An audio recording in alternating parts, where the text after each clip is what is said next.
গেলে প্রথমে বাধা, পরে বেধড়ক পিটুনি। দৌড়ে পালিয়েছেন কিন্তু শেষ রক্ষা হয়নি। খুঁজে এনে আবারও চ্যাং দোলা করে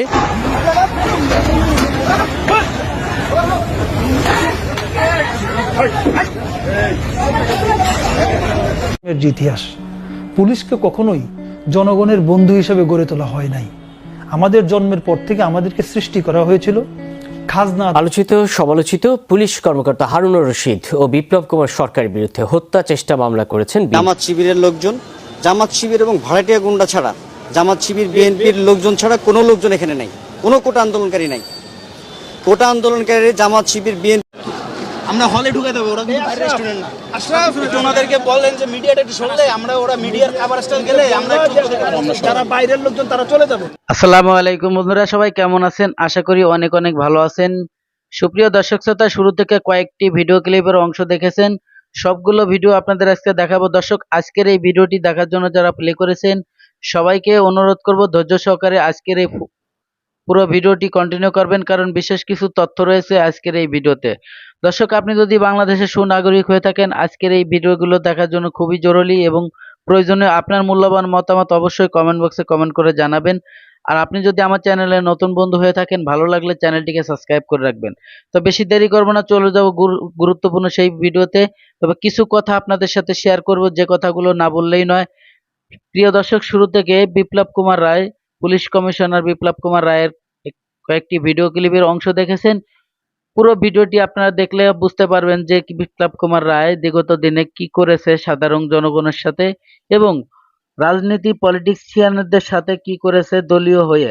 প্রিয় দর্শক, বাংলাদেশের পুলিশ প্রশাসন এটা কিন্তু বাংলাদেশের সরকারি দলীয় না, এবং এরা কিন্তু সরকারি চাকরিজীবী এবং সাধারণ জনগণের নিরাপত্তা দেওয়ার জন্য কিন্তু বাংলাদেশের পুলিশ প্রশাসন কিন্তু বাংলাদেশের সাধারণ জনগণের বন্ধু এবং নাগরিকত্বের যারা আছে তাদেরকে নিরাপত্তা দেয়া, তাদের জানমাল সংশোধন করে রাখা। প্রিয় দর্শক, এরা বিগত দিনে এই দলীয় হয়ে কাজ করার কারণে বাংলাদেশের জনগণ, এখন সাধারণ জনগণ কিন্তু পুলিশের উপরে অনেক ক্ষিপ্ত।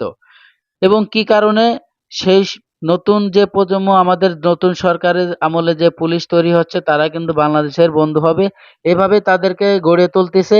এবং তাদেরকে বলা হচ্ছে, আপনারা বর্তমান যারা এই তত্ত্বাবধায়ক সরকারের প্রতিনিধি হিসাবে আছেন এবং প্রধান উপদেষ্টার কথা যেভাবে দেশ পরিচালনা করবে এবং দেশ উন্নয়নমূলকভাবে গড়া হচ্ছে, আপনারা এইভাবেই তৈরি হবেন। অর্থাৎ ছোট একটি বাচ্চাকে যেভাবে ছোটবেলার থেকে মানুষ করা হবে, ঠিক ওইভাবেই কিন্তু সে বড় হয়ে জীবনযাপন করবে। তাই আমাদের বিগত দিনে যে 16-17 বছরের আগে যে পুলিশ ছিল, আসলে ওদেরকে তৈরি করা হয়েছিল হিংস্রভাবে, তৈরি করা হয়েছিল তাদেরকে সাধারণ জনগণের উপরে বুকে গুলি চালানোর, এইভাবে তাদের নেতৃত্ব দেওয়া হয়েছিল। তো বেশি কথা বাড়াবো না, চলে যাব সেই মূল ভিডিওতে যাওয়ার আগে ছোট্ট করে একটি রিকোয়েস্ট, আপনি যদি আমার চ্যানেলে নতুন বন্ধু হয়ে থাকেন, ভালো লাগলে চ্যানেলটিকে সাবস্ক্রাইব করে দেবেন, ভিডিওটি লাইক কমেন্ট শেয়ার করে দেবেন। চলুন সেই গুরুত্বপূর্ণ ভিডিওটি দেখে আসি। আলোচিত সমালোচিত পুলিশ কর্মকর্তা হারুনুর রশিদ ও বিপ্লব কুমার সরকারের বিরুদ্ধে হত্যা চেষ্টা মামলা করেছেন বিএনপি নেতা জয়নুল আবদিন ফারুক। 2011 সালে সংসদ ভবন এলাকায় তার উপর হামলার ঘটনায় দুপুরে রাজধানীর শেরেবাংলা থানায় মামলা দায়ের করেন তিনি। মামলায় অজ্ঞাতনামা আরও বেশ কয়েকজনকে আসামি করা হয়েছে। একজন সংসদ সদস্যকে রাষ্ট্রীয় বাহিনীর কোনো কর্মকর্তা সরাসরি এমন আনপার্লামেন্টারি শব্দ ব্যবহার করতে আগে শোনা যায়নি। দলীয় কর্মসূচি পালন করতে গেলে প্রথমে বাধা, পরে বেধড়ক পিটুনি। দৌড়ে পালিয়েছেন কিন্তু শেষ রক্ষা হয়নি। খুঁজে এনে আবারও চ্যাং দোলা করে নির্যাতন। সেই ঘটনার পরেই আলোচনায় আসেন তৎকালীন তেজগাঁও বিভাগের এডিসি হারুনুর রশিদ ও এসি বিপ্লব কুমার সরকার। অবশ্য এরপর দুজনের খুব একটা বেগ পেতে হয়নি পদোন্নতি ও লোভনীয় স্থানে পদায়নে। ঘটনার প্রায় 13 বছর পর মামলা করলেন ভুক্তভোগী বিএনপি চেয়ারপারসনের উপদেষ্টা জয়নুল আবদিন ফারুক। দুপুরে নেতাকর্মীদের নিয়ে নিজেই বাদী হয়ে মামলাটি করেন শেরেবাংলা থানায়। এজাহারে উল্লেখ করেন, অভিযুক্ত 2 কর্মকর্তা ফোর্স নিয়ে তাকে হত্যার উদ্দেশ্যে নির্যাতন করেন। আমাকে লাঠিপিটা করে মাথা আঘাত করেছে, আমার লিগামেন্ট ছিঁড়ে দিয়েছে এবং একটু পিছনে যান, আমি একটু দেখাই। এবং লাঠির আঘাতে দেখুন, লাঠির আঘাতে বাম কিডনি অচল হয়ে গেছে সেটা আমেরিকা সিঙ্গাপুরে চিকিৎসা করানো হয়েছে। আমি শিক্ষা প্রতিষ্ঠানের ভিপি জিএস হয়ে এই পর্যন্ত এসেছি, 5 বার এমপি হয়েছি, বিরোধী দলের চিফ হুইপের দায়িত্ব পালন করেছি। এরকম নির্মম আঘাত, নির্মম অত্যাচার আমি আর কোনোদিনও কোনো স্বৈরাচার সরকার করেছি কিনা দেখিনি। ঘটনার এত বছর পর কেন মামলা দায়ের করলেন তারও ব্যাখ্যা দেন জয়নুল আবদিন ফারুক।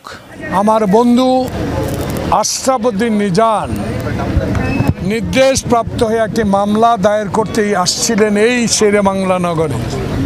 তখনকার পুলিশ একজনকে মারতে কতগুলো গুলি লাগে স্যার, এমন শিরোনামের সংবাদ দেখেছেন অনেকেই। এক পুলিশ কর্মকর্তা হাসপাতালে তার ছেলের গুলি বিদ্ধ ছিন্ন ভিন্ন দেহ দেখার পর ফোনে তার ঊর্ধ্বতন কর্মকর্তাকে এমন প্রশ্নই করেছিলেন। গণ অভ্যুত্থানে সরকার পতনের পরও পুলিশ কর্মকর্তা হয়েও সেই হতভাগা পিতা এখন ঘুরছেন বিচারের আশায়। এখনো এই হত্যার ঘটনায় কোনো মামলা নেয়নি আদালত।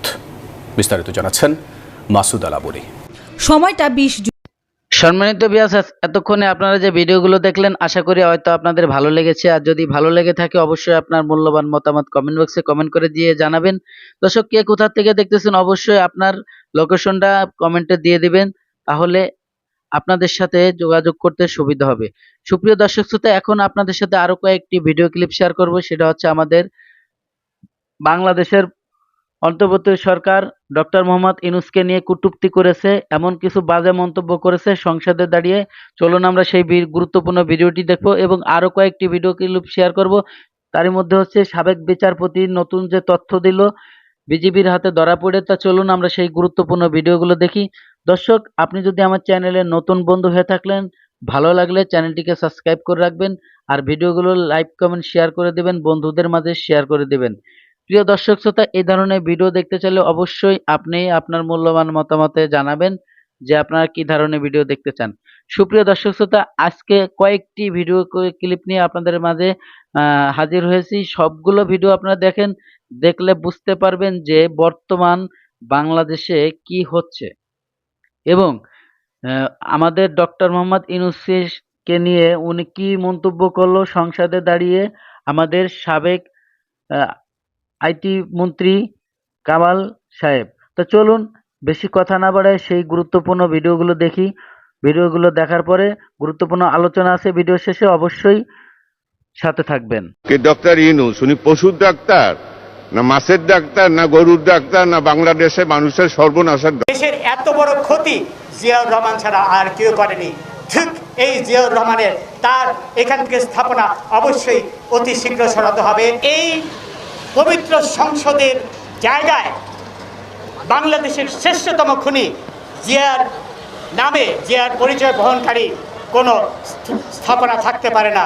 জিয়া শুধু জাতির জনক বঙ্গবন্ধুকে হত্যা করেননি, ব্রিগেডিয়ার জামিলকেই হত্যা করেননি, খালেদ মোশাররফকেই হত্যা করেনি, আর কর্নেল তাহেরকেই হত্যা করেনি, কর্নেল হুদাকেই হত্যা করেনি, এমনি আরও বহু এবং যাদেরই হত্যা করেছে তারা কিন্তু সকলেই ছিল মুক্তিযোদ্ধা। কারণ জিয়ার পরিকল্পনাই ছিল দেশকে মুক্তিযুদ্ধ শূন্য করে আবার পাকিস্তানে পরিণত করা। এখন গতকাল আমাদের মাননীয় প্রধানমন্ত্রী মাননীয় আইনমন্ত্রী ঘোষণা করেছেন যে বঙ্গবন্ধু হত্যায় অন্যান্যদের, যার মধ্যে জিয়ার নামটি প্রথমেই আসে, তদন্ত কমিশন গঠন করা হবে এবং এই বছরের শেষে করা হবে। এর সাথে আমাদের দাবি, আজকে আমাদের যারা এখানে উপস্থিত রয়েছেন, যে ৭৭ সালে অক্টোবর নভেম্বরে